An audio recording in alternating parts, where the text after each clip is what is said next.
Hello there! Today I'm going to be reviewing the LEGO Star Wars Moff Gideon's Imperial Light Cruiser. It is set number 75315, is rated 10 and up, and comes with 1,336 pieces, along with 6 minifigures, well, 5 plus a Grogu minifigure. This set retails in the United States for $159.99 and in Canada for $199.99.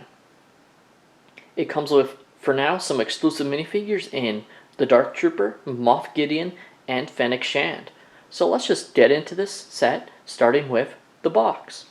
So to start off with the box, like I said, you can see some nice detail, some very nice space design here. You know, you see the sets, you see the figures. Sorry about my light there. You can see the circle light that I'm using. You got Grogu, you got the Mandalorian, you got Cara Dune, Fennec Shand, Moff Gideon, and the Dark Trooper. You can see some nice side box art showing the light cruiser there. Then you see some of the nice details right there. You can see you can hold it from basically the pilot like chamber. I always forget what it's called. You can shoot the TIE fighters out. You got some push fire spring shooters. You got Baby Yoda and Mandalorian grabbing some thermal detonators. And then the main feature is this opening up. Other than that, the set doesn't open up in other areas like previous starships have been able to. Even if it was just a small section for you just to place someone. But without further ado, let's look at these minifigures. To start off, we have the Mandalorian Din Djarin. And he looks really cool. He doesn't have a jetpack. I can't remember if in the scene he had a jetpack or not. I believe he did, though. So, a little disappointed. They still need to get more consistent. He's obviously in Beskar armor. Still no face. Very disappointed. It would have been nice, because we know now he has a face. And this set, you know, has been in development, yes, probably prior to Season 2 being released, but at this point, you know, this set is coming out, you know, almost a year later. You think they could have put in even a... I almost feel like they could have used like Tony Stark's face and it would have worked. They kind of have similar looks. Obviously would prefer to see something. He does have nice arm printing that we've seen before. You can see very nice detail. He's got his Mandalorian caster that can disintegrate people. He's got his Beskar spear. Just a regular spear would have been nice if they made it a more special mold, but we'll get into that with another part of the set. Some more arm printing, if it focuses like that. Back printing. So this is the same Mandalorian we got in the $40 Tatooine set earlier this year. Still nice to get him. Next we have Cara Dune. You know, might be controversial depending on your view of how things played out there. Personally, you know, I would have preferred they actually did change the figure. Not because I didn't like the character, but it just would have been nice to get, you know, either another Dark Trooper or not Luke Skywalker, but a Dark Trooper or an Imperial officer to go with Moff Gideon, you know, or even, you know, the other Mandalorian character played by Sasha Banks. Would have been cool to get her instead, personally, and keep this one more exclusive in the other set. You know, prop up that value. But I just would have preferred a different figure since we've already got this one and it's not updated at all from before. Is double-sided face printed right there. So a bit more happy face. And yeah. Next we have Fennec Shand and Baby Yoda. I'll just show off, or I guess Grogu. I'm still calling it Baby Yoda. It's just perfect name. So I'll show off Grogu first. You know, pretty much the same. Hopefully they update this, you know, little body piece so it's a bit more accurate, like the one we kind of seen the, you know, the holiday special that was on Disney Plus, etc. You know, that has like the little, not scarf, but like it just looks a lot better, and you think they could make a mold for it. Still, nice to get him. And now we have Fennec Shand. Probably the highlight in this set, even though it has one, to me, flaw. And it's been weird in this lineup of LEGO sets, because They're been like they're almost trigger happy on hair pieces on some characters, but then in others they don't. So for instance, in Fennec Shan's case, she does not have a hairpiece, which sucks because we see her plenty of times without her helmet, and her hairpiece wouldn't have to be that unique. I'm pretty sure there could be just a generic one. Might even be able to use the same one as Cara Dune. It would have worked. But you see they're kind of the same kind of smile. Like this one's more of a smirk, and then this one's just her smiling. So nice little helmet piece. And it is a darker character, so trying to get the detail shown. You can see it there. Very nice printing. Awesome arm printing on both arms, which is great to see. Good back printing. Nice leg printing. And yeah, it is a very nice figure. Just would have been nice to see a hairpiece, because, you know, we got one in the Mandalorian Starfighter for Bo-Katan. We got ones in the Bad Batch shuttle for 2 of the characters. So why they couldn't have come up with one beats me. Now we have Moff Gideon, probably one of my favorite Imperials that's ever been in Star Wars. Played by, obviously, the incredible Giancarlo Esposito, you know, from Breaking Bad and whatnot. And he looks very good, with the most significant flaw in this whole set, the Darksaber. You know, back in 2012, when they first did this as the Darksaber, it was like, okay, whatever. You know, LEGO wasn't doing custom molds for stuff that often. But nowadays, it doesn't look like a lightsaber, and even just going with a regular sword that you get in like Ninjago would have worked better for how this saber is shaped. You know, it's not spherical, it's more pointy. So that is the one fatal flaw of this figure to me, is they still refuse to do a custom mold for him. Now you see some of the nice printing, double-sided cape, and it's a soft variety, which is awesome. So red and then black. You can see his back printing, which looks really good. And then you see his more angry face from when he's fighting the Mandalorian. Lastly, we have probably one of the more exciting characters in this set as well. One of the other exclusive figures, though I'm going to assume we'll get more of these in the future, is the Dark Trooper. And it looks really, really cool. It obviously uses the same chest plate that Wrecker got in the Bad Batch shuttle, but it's just been printed with different stuff to showcase, you know, it's the Dark Trooper. Nice leg printing right there.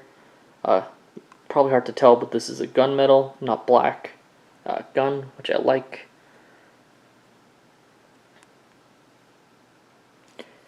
And then the headpiece, so you can see,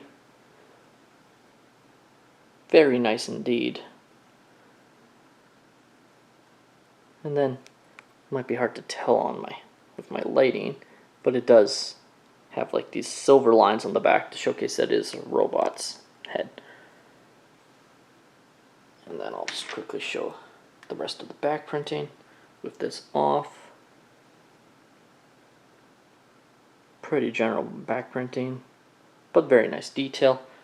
But chances are you're never going to take off that part once you have it on.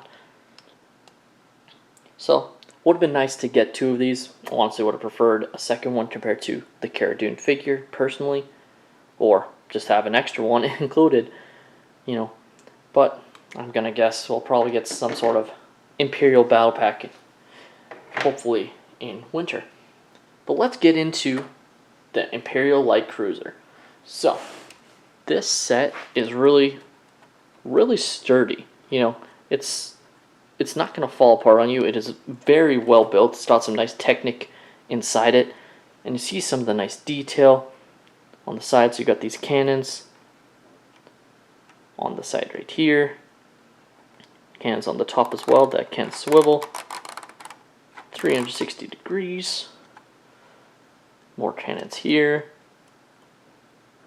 And then right over here you see these are TIE fighters. There's one on both sides which you can take off and put into the TIE Fighter launcher, which I'll show off in a moment. Nice detail on the engines.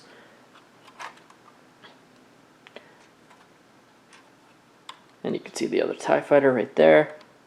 And it is, you know, it's a little bit repetitive in the build because you're pretty much building the exact same on both sides. You know, there's not really much difference between the two. So it can get a little bit repetitive, but it was a pretty quick building process. It only took me a couple hours on this set. All things considered, I finished it in one night, which is nice.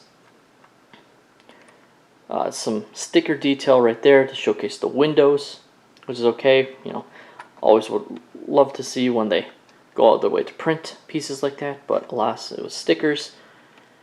And obviously, you got these spring shooters, so etc.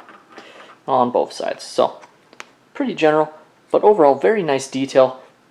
And it's just disappointing they couldn't find a way to add something else. You know, the Venator had a place where you can put a pilot. Now obviously there was no pilot included in this set, but you know, something like that, like just another area. You know, on the Republic frigate, you had another place to put someone to control a weapon. Unfortunately, this whole backspace, it's just not used. Like, yeah, you stored these TIE Fighter pieces, but it's very sturdy. Like, this is the sturdiest part of the set here. Like, if you're just grabbing it from here, you're fine. I even prefer it a little bit to this part. Like, it's Technic, but it just kind of feels a little bit off. Like, it's not going to fall apart on you. It's Technic, but I just feel more comfortable grabbing it from here, personally, because it is so sturdy. So grabbing from here makes sense compared to like the Bad Batch shuttle. And let's open up the main area and see what's inside. So on the inside you can kind of see a little bit of detail. So you got some nice sticker detail right there. You got the nice table, which are all stickers wrapped around. You got these little crates on both sides. One of them contains a couple of thermal detonators, which are printed pieces, which are nice. And same on the other side, but it is just a little set of binoculars, Star Wars binoculars, which look good. And some nice sticker details on both sides. You can kind of see how they kind of attach the set with these Technic pieces, you know, to make it sturdy, which looks nice. Just a cup. Would have been nice if they did include a hologram piece of, like, the Mandalorian, you know, from that scene at the end of one of the episodes where he's threatening Moff Gideon, saying the exact line he said to him during Season 1. And let's just throw in some of the characters. So we'll put in those two. I'm actually gonna just take off Mandalorian's blaster, and we'll put on Baby Yoda, which will go right here, because sure. So you can kind of see it is kind of cramped, like there is not a lot of space, and you can't close it up really with them fighting inside, and then even when you have the weapons down, it looks okay, but it is, you can kind of tell it's a little bit up, so you can't really have the figures inside overall that well. Like you can probably play around and find the right placement for them, but in the end, it's just a little bit cramped. Would have been nicer, you know, this is about at 1,300 pieces, you know, and end up being about $200 in Canada, $160 in the US. Would have liked at that price range to have, you know, maybe a couple hundred extra pieces, make it a little bit bigger, just a little bit stronger, because I really, and yes, price per piece isn't the right way to look at it, but it does feel like it's just a little bit small for what it's offering. And I've said it on some of our YouTube channels and comments, I really feel like this wave is going to be defined by the figures, because at the end of the day, the sets are good, but they're not top-notch that they could have been.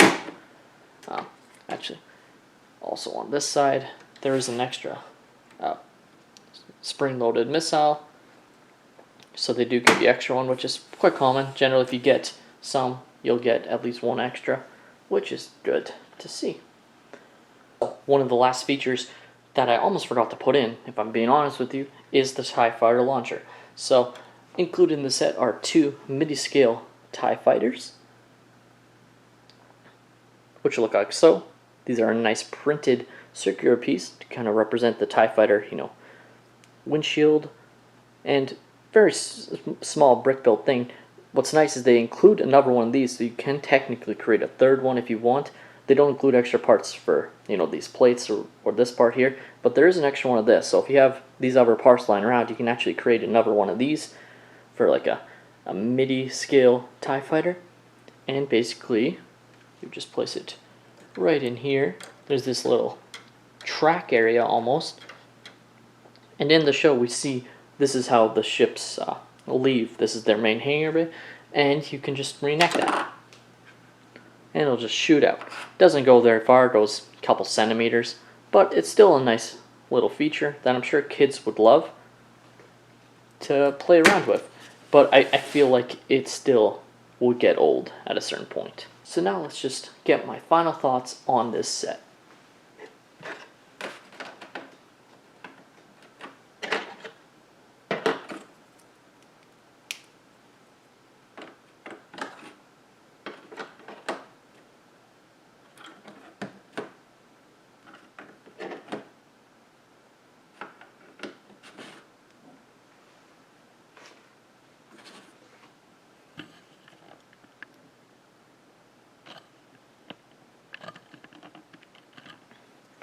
So, my final thoughts on this set are it is a good, albeit slightly flawed set in terms of what it is offering.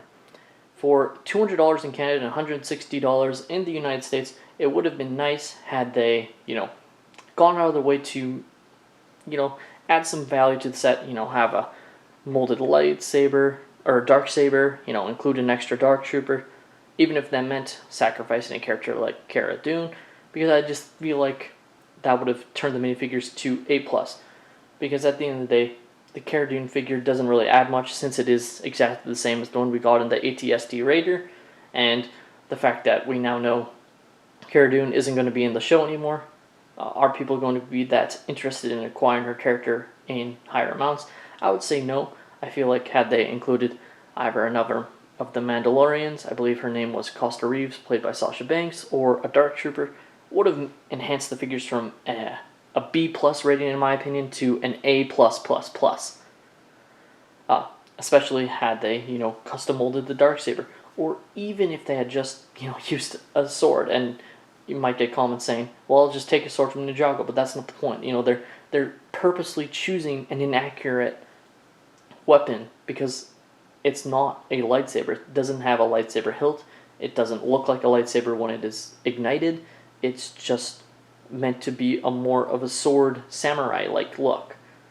So, and for them, at Lego Kong saying that they want everything to be perfect detail and match up, that's a fail on their part to not, do it. Having said that, I still really like this set. It is going to be a great display piece. The play features of the set are lacking compared to other, starships. I bring up the Venator or the Republic Frigate, obviously the Star Destroyers. Really, a lot of these other sets have a bit more play functionality. This one is defined by just opening up this front area, which represents the kind of the bridge area of the ship, when in reality it's obviously supposed to be here, but it's way too small to fit the characters inside. So they're reenacting the bridge scene in this part, but it doesn't work perfectly, and then there's just push fire missiles. Other than that, there's really no functionality to the set, and overall I just feel like it's just missing something else, whether it's just another thing to have that could really enhance this set. However, that is my opinion. Let me know if you guys are going to be picking up this set down below. I still really like it. It has great figures. The problem is, realistically, some of these figures, while they're exclusive now, probably won't be exclusive to the set for long. And we saw that with, the Lego AAT with the Ahsoka minifigure. You know, it was exclusive then, which will drive people to the set at an overpriced rate just to get that figure. But now you can get the Ahsoka figure in a cheaper set. And I have no doubt in my mind we'll probably see the Dark Trooper included in a cheaper set. We'll probably see Fennec Shand included in another set. Moff Gideon is a lock to be included in another set, I'd assume. You know, and obviously we'll get Mando again, hopefully with his jetpack. So it's just things like that. Like it's a draw at the moment to go out and get this set, but if you can wait to get it on sale, I feel like you're going to be more than happy with what you get. Let me know down below what your thoughts are on this. Please don't forget to like and subscribe, and have a great day, everyone.